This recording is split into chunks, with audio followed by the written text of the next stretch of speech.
as he guides us through this approach to start canal fishing.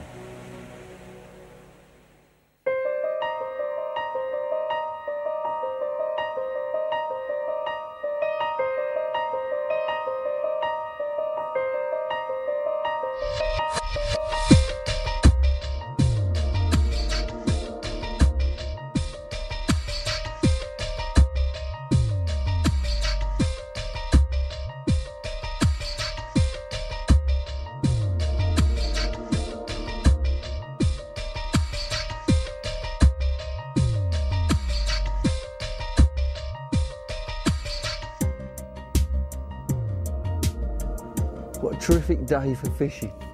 I mean, it's late October, but we've just got such a wonderful day, sun shining, and the fish are just starting to feed. Now I'm here today on the Grand Union Canal.